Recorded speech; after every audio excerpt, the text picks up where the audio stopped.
Charles Babbage diseñó y parcialmente implementó una máquina para calcular tablas de números. Fue considerado el padre de la computadora. Características de la primera generación de las computadoras. Emplearon bulbos para procesar información. Los operadores ingresaban los datos y programas en código especial por medio de tarjetas perforadas.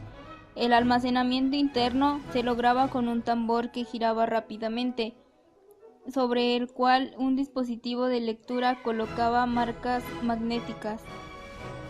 Esas computadoras de bulbos eran mucho más grandes y generaban más calor que los modelos contemporáneos.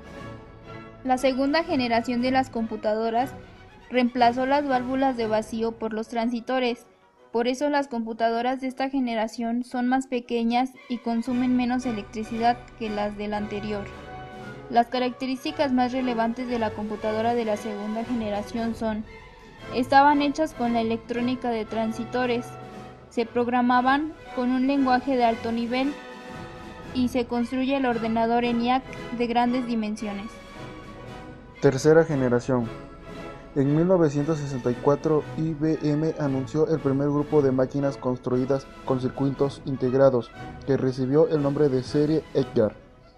Estas computadoras de tercera generación sustituyeron totalmente a los de segunda.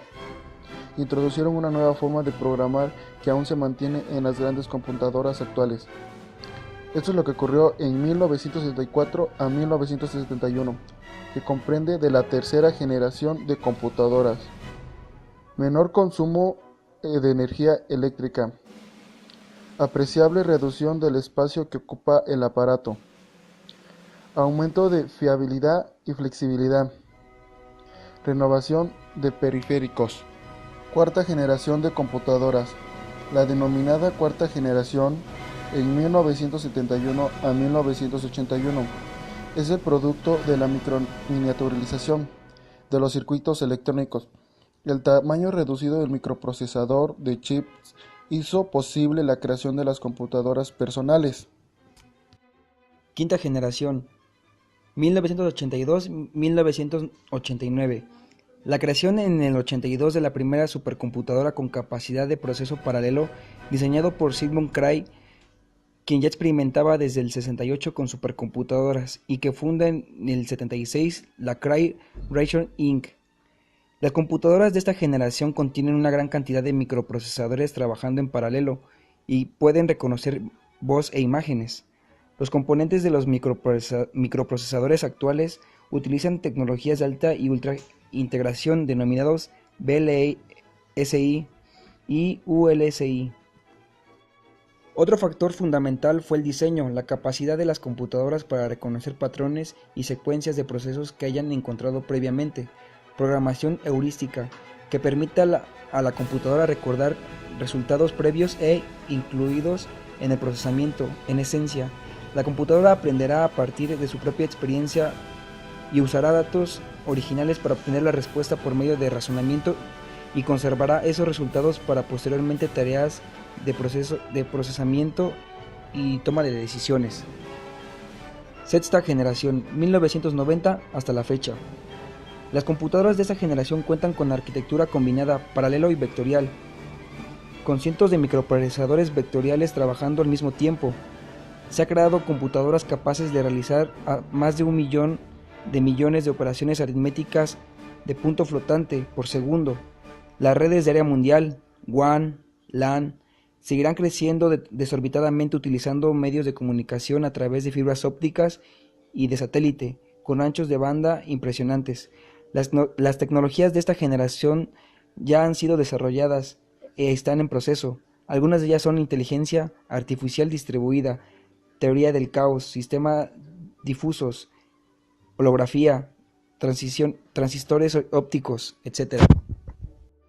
En cuanto a la primera computadora, podemos decir que muchos han otorgado el título a la ENIAC, construida en el 46 por la Universidad de Pensilvania. La razón por la que se ha considerado así se debe a que la primera computadora digital totalmente funcional y de uso general en ser patentada. Según se expone el Museo de Historia de la Computadora, Babbage habría realizado varios modelos de máquinas diferenciales, pero en construcción presentó algunas fallas. Así como para muchos fue ENIAC la primera computadora, otros consideran ese modo a la S1. Este ordenador fue diseñado por SUSE en el año de 1936. Esta computadora era programable y justamente por ese motivo se llevó a muchos considerar la primera computadora en el mundo de la tecnología. Los inicios de Internet nos remontan a los años 60, en plena Guerra Fría. Estados Unidos crea una red exclusivamente militar, con el objetivo de que, en el hipotético caso de un ataque ruso, se pudiera tener acceso a la información militar desde cualquier punto del país. Esta red se creó en 1969 y se llamó ARPANET. La red contaba con 4 ordenadores distribuidos entre distintas universidades del país. 2 años después ya contaba con unos 40 ordenadores conectados. ARPANET siguió creciendo y abriéndose al mundo, y cualquier persona con fines académicos o de investigación podía tener acceso a la red. Las funciones militares se desligaron de ARPANET y fueron a parar a MILNET, una nueva red creada por Estados Unidos. 1946. ENIAC. Primera computadora digital electrónica en la historia. No fue un modelo de producción, sino una máquina experimental. Tampoco era programable en el sentido actual. Se trataba de un enorme aparato que ocupaba todo un sótano en la universidad, construida con 18.000 tubos de vacío. Consumía varios kilowatts de potencia eléctrica y pesaba algunas toneladas. Era capaz de efectuar 5.000 sumas por segundo. Fue hecha por un equipo de ingenieros y científicos encabezados por los doctores John W. Mauchly y J. Presper Eckert en la Universidad de Pensilvania, en los Estados Unidos. 1949. EDVAC. Segunda computadora programable. También fue un prototipo de laboratorio, pero ya incluía en su diseño las ideas centrales que conforman las computadoras actuales. 1951. UNIVAC 1. Primera computadora comercial. Stephen Paul Jobs fue un cofundador y presidente ejecutivo de Apple, el cual la fundó en 1976 en el garage de su casa junto con Steve Wozniak. Ronald Wayne también fue uno de los cofundadores de la empresa. Microsoft Corporation es una empresa multinacional de origen estadounidense, fundada el 4 de abril de 1975 por Bill Gates y Paul Allen.